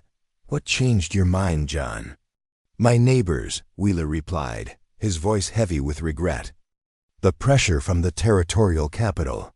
People saying that our children are being corrupted, that we're betraying our own race. And what do you say?" Wheeler looked away, unable to meet Marcus's eyes. "I say that sometimes you have to choose between what's right and what's safe." The conversation was interrupted by the emergence of the Cherokee children from the school building. They walked out in a group, their faces calm but alert, showing the kind of courage that comes from being raised in a culture that values dignity even in the face of overwhelming force. But it was what happened next that would haunt Marcus for the rest of his life. The white children began to follow their Cherokee classmates, moving to stand beside them in a gesture of solidarity that was both beautiful and heartbreaking. "We're staying with our friends," announced young Mary Wheeler, John's own daughter. "If they have to go, we're going with them." "Mary, get back here right now," her father shouted, but the girl stood firm. "You taught me that friends don't abandon each other," she replied. "These are my friends." Briggs raised his weapon, pointing it directly at the children. "All Cherokee individuals will surrender immediately. Any white person who interferes will be arrested for obstruction of justice." Marcus saw the moment crystallizing around him, the choice that would define not just his own character, but the future of everything they had built. He could step back, let the Cherokee families be taken, and preserve the safety of the white children. Or he could step forward and risk everything on the principle that had guided his life since that first day when Ayanna had collapsed in his yard. "Then you'll have to arrest me," Marcus said, moving to stand between the gunman and the children. "Because I won't let you take these people." "You're not thinking clearly, Thompson," Briggs said. "Look at yourself, a crippled man trying to stand against armed authority. You can't protect them." Marcus raised his right hand, the only hand he had ever known, and felt the strength that had carried him through 32 years of challenges. "Maybe not, but I can stand with them." What happened next would be remembered as the moment when the school's true education began. One by one, the Cherokee women who had taught Marcus about completeness stepped forward to stand beside him. Then, the white teachers who had learned to see beyond their cultural limitations. Then parents from both communities who had watched their children thrive in an environment of cooperation. "This is madness," Briggs shouted. "You're all risking everything for a handful of savages." "We're risking everything for our children," said Chief Oconostota, emerging from the crowd with a dignity that made Briggs's bluster seem pathetic. "All of our children." The standoff continued for what felt like hours, but was probably only minutes. Armed men facing down unarmed families, official authority confronting moral conviction, fear battling hope in the crisp October air. Then Marcus heard something that changed everything, the sound of approaching horses. A large group of riders was coming up the valley, moving fast and with purpose. As they drew closer, Marcus recognized the lead rider with a surge of relief. Governor Stevens himself was riding toward the school, accompanied by actual territorial troops and several officials from the capital. The timing was too perfect, too. Be coincidental, someone had gotten word to the governor about what's happening. "Captain Briggs," Governor Stevens called out as he dismounted, "by what authority are you operating here?" "Sir, I have documentation from the territorial government authorizing the relocation of hostile Indian populations." "Show me this documentation." Briggs produced his papers, but even from a distance, Marcus could see the governor's expression change as he examined them. "These are forgeries," Stevens said coldly. "Crude forgeries of official documents. You and your men are under arrest for impersonating territorial officials." The confrontation that followed was swift and decisive. The real territorial troops disarmed Briggs and his militia, while Governor Stevens addressed the crowd that had gathered to witness what they thought would be the end of their experiment in cooperation. "Citizens," the governor said, his voice carrying across the schoolyard, "what you have witnessed here today is the difference between lawful authority and criminal impersonation. There is no order for Cherokee relocation from this territory. There is no authorization for the disruption of this school." He turned to face Marcus directly. "Mr. Thompson, I apologize that you and your community have been subjected to this deception. The territorial government continues to support your work here." But Marcus knew that the damage went deeper than official policy. The attack had revealed fractures in the community that wouldn't be easily repaired. Trust that had taken months to build had been shattered in minutes. "Governor," Marcus said, "I appreciate your support, but I think we need to address the real issue here. This attack succeeded not because of fake documents, but because some of our neighbors were willing to believe the worst about their Cherokee friends." The governor nodded gravely. "You're right. And that's a problem that can't be solved by official statements. It requires something deeper." As the fake militia was led away and the immediate crisis passed, Marcus found himself surrounded by the Cherokee families who had been targeted. Their faces showed not just relief but something else, a deeper understanding of what they had all been trying to accomplish. "We knew this day would come," Ayanna said quietly. "The question was whether we would face it alone or together." Marcus looked around at the mixed group of Cherokee and white families who had stood together against the threat. Not all of them, some had wavered, some had been swayed by fear and prejudice. But enough had stood firm to prove that their vision of cooperation was not just an idealistic dream. "We faced it together," he said, "and we'll face whatever comes next the same way." The one-handed blacksmith who had once believed his limitation made him weak had just discovered that strength was not about having everything you needed to succeed. It was about standing firm when success seemed impossible, about choosing principle over safety, about trusting in the bonds that had been forged through shared work and mutual respect. The test of fire had revealed not just the enemies of their vision, but its true foundation, the kind of courage that comes from knowing that some things are worth defending regardless of the cost. The weeks following the attack brought an unexpected gift: clarity. The crisis had stripped away pretense and revealed the true character of everyone involved. Some relationships had been damaged beyond repair, but others had been strengthened by the test of fire. Marcus stood in his workshop, now expanded to accommodate the growing number of students who wanted to learn his techniques, watching a scene that would have been impossible just months earlier. A group of disabled veterans from various conflicts were teaching Cherokee and white children how to adapt tools and techniques to overcome physical limitations. "The key," Captain Morrison was explaining to a mixed group of students, "is not to fight against your limitation, but to work with it. Every constraint forces innovation, if you're willing to think differently." The irony wasn't lost on Marcus. The attack meant to destroy their community had instead attracted new members, people who understood that strength comes not from uniformity, but from the creative tension between different perspectives and challenges. But healing the deeper fractures would require more than just new members. It would require addressing the fear and prejudice that had made the attack possible in the first place.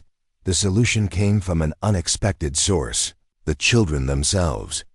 Mary Wheeler, the farmer's daughter who had stood with her Cherokee friends during the attack, approached Marcus with a proposal that was both simple and revolutionary.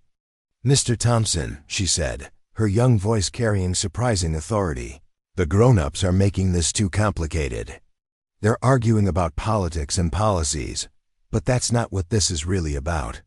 "What is it about, Mary?" "It's about whether we're going to let fear make us stupid, and whether we're going to let other people's stupidity make us afraid." Mary's proposal was to organize a community-wide demonstration of what they had actually accomplished.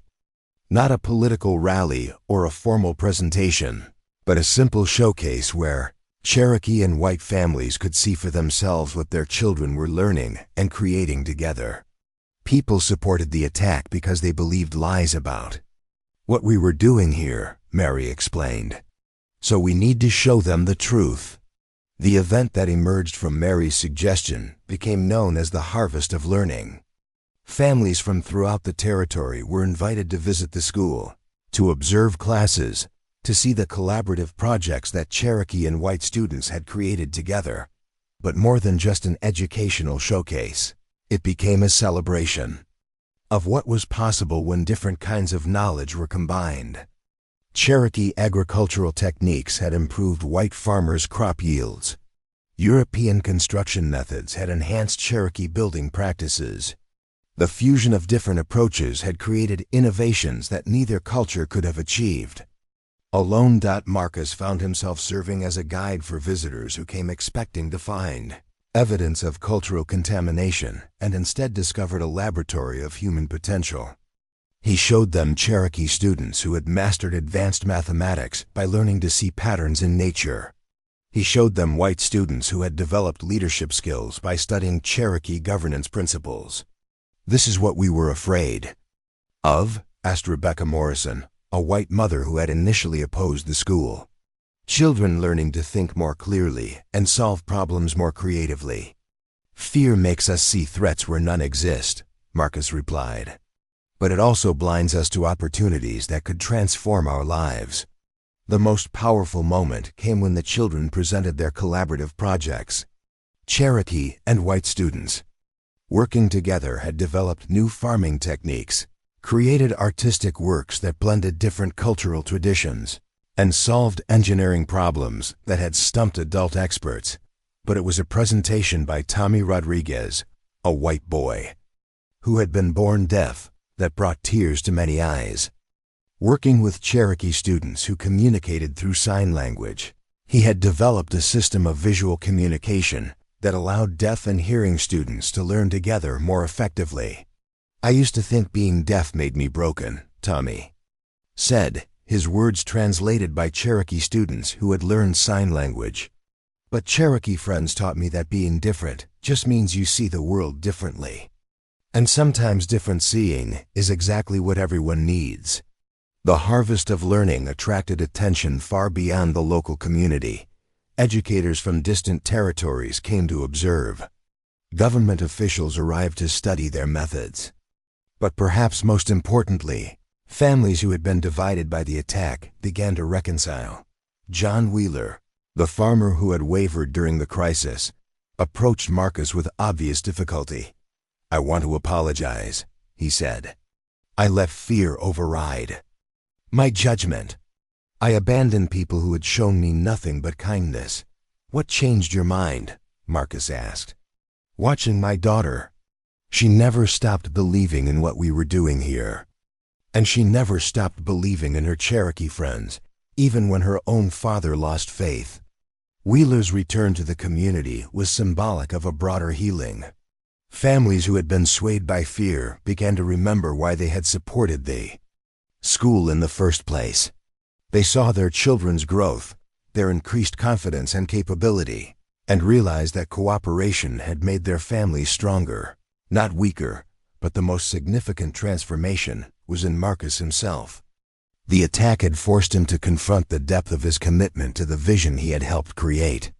Standing between armed men and the children they threatened, he had discovered a strength he hadn't known he possessed, not physical strength, but moral courage. "You've changed," Ayanna observed one evening as they walked through the school grounds. "Not just in confidence, but in understanding of who you are." "I think I've finally learned what completion actually means," Marcus replied. "It's not about having everything you think you need.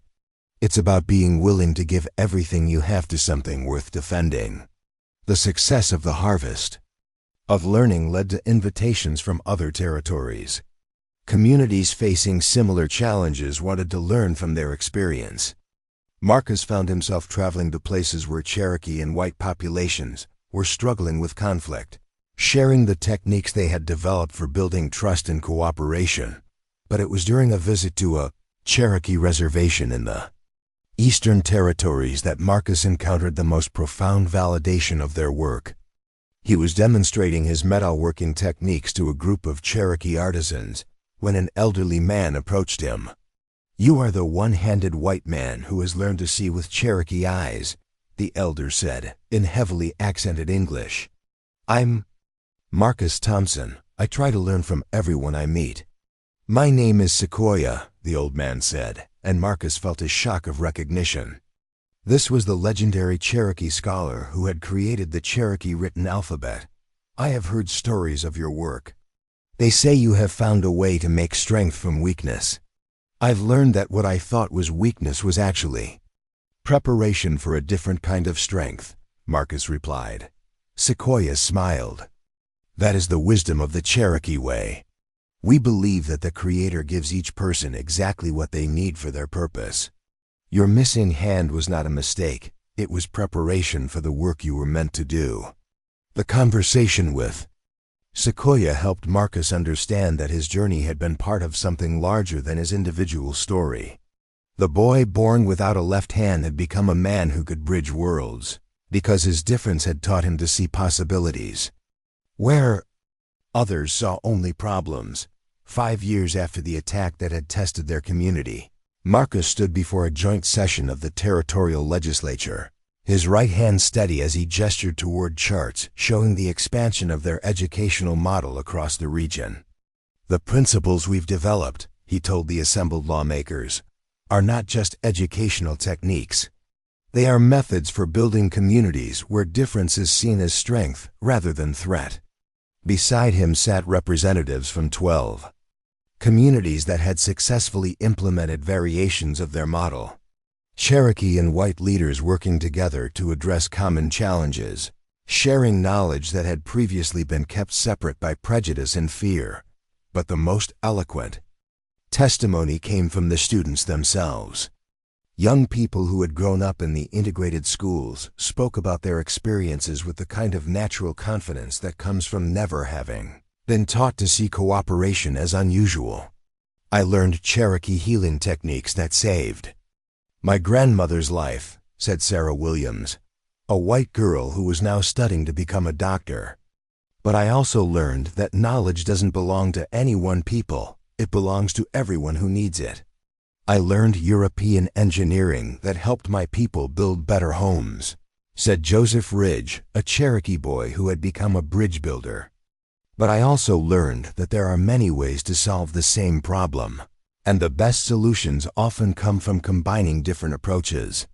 The legislature's decision to officially support the expansion of integrated education throughout the territory was historic.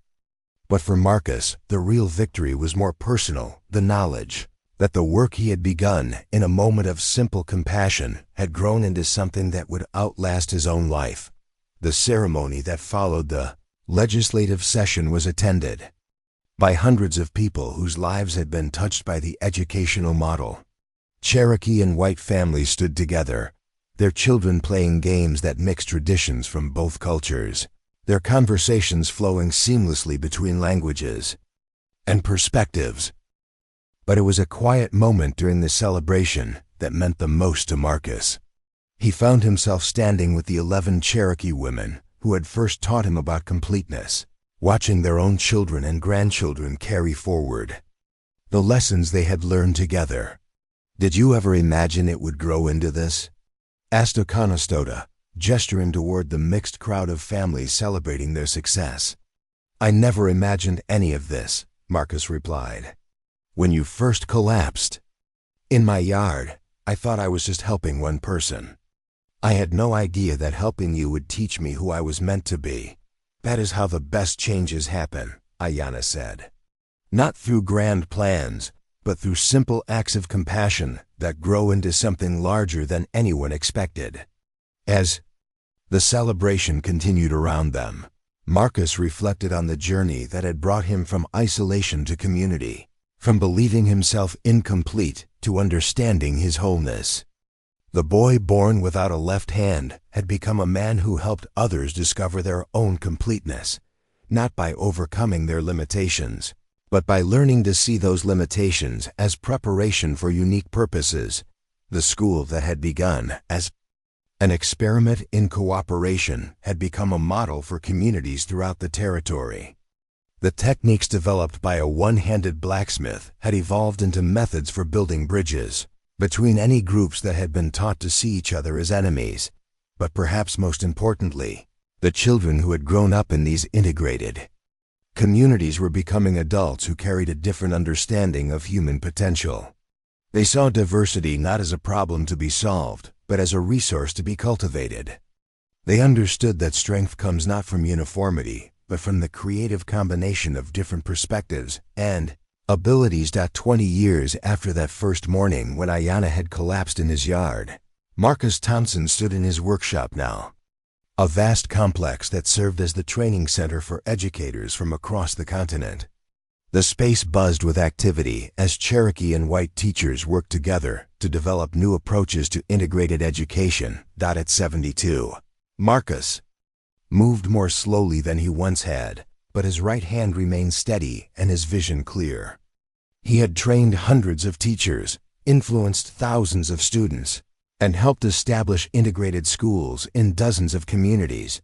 But his greatest pride was reserved for the moment when former students returned as teachers themselves, carrying forward the principles they had learned while adapting them to new challenges and circumstances. "The work continues," he told a group of new teachers who had come to learn his methods. "Each generation finds new ways to build bridges, new approaches to cooperation, new solutions to the ancient problem of how different peoples can live together in peace." Among the new teachers was a young Cherokee woman named Hope, who had been born without her right arm. She had sought out Marcus specifically because she understood that his techniques could be adapted to her own limitations. "I want to learn not just how to teach," she told him, "but how to help others see that limitation is not weakness, it's preparation for innovation." Marcus smiled, seeing in Hope's determination the same spirit that had driven him to transform his own limitation into strength. "Then you've already learned the most important lesson," he said. "The rest is just technique." As he worked with Hope and the other new teachers, Marcus understood that his story was not unique. Across the territory, other individuals were discovering that their differences, whether physical, cultural, or intellectual, were not barriers to overcome, but gifts to be shared. The boy who had been born without a left hand had learned that wholeness was not about having everything, but about giving everything you had to work that mattered. He had discovered that completion was not a destination, but a process, the ongoing work of using whatever gifts you possess in service of something larger than yourself. The one-handed blacksmith had become a bridge builder, but more importantly, he had learned to teach others to build their own bridges. The Cherokee women who had first shown him his completeness had become partners in creating a world where such completeness was recognized and celebrated. And in workshops across the territory, in schools where Cherokee and white children learned together, in communities where cooperation had replaced conflict, the legacy of that first act of simple compassion continued to grow and flourish. Marcus Thompson had been born believing himself incomplete. But he had learned that the space where his left hand should have been was not empty, It was full of possibility, waiting for the moment when he would finally understand that wholeness comes not from having everything, but from becoming everything. You were meant to be. The man who had thought his missing hand made him less than whole had discovered that it had made him exactly complete for the work he was called to do. And in that discovery, he had helped countless others learn the same profound truth, that every human being, regardless of their limitations or differences, possesses exactly what they need to contribute something unique and valuable to the world. The workshop continued to ring with the sound of hammer on anvil, but now it was many hands working together, each bringing their own strength to the eternal work of building a world where everyone's gifts are recognized, valued, and celebrated. The boy born without a left hand had become a man who helped others discover that they too were already complete. They had only to find the courage to believe it and the wisdom to act on that belief. In the end, Marcus Thompson's greatest creation was not any piece of metalwork or any educational institution, but the understanding that wholeness is not about what you have, it's about what you choose to give. And in giving everything he had to work that mattered, the one-handed blacksmith had found the completeness that had been waiting within him all along. Up next, you've got 2 more standout stories right on your screen. If this one hit the mark, you won't want to pass these up. Just click and check them out. And don't forget to like, subscribe, and turn on the notification bell so you don't miss any upload from us.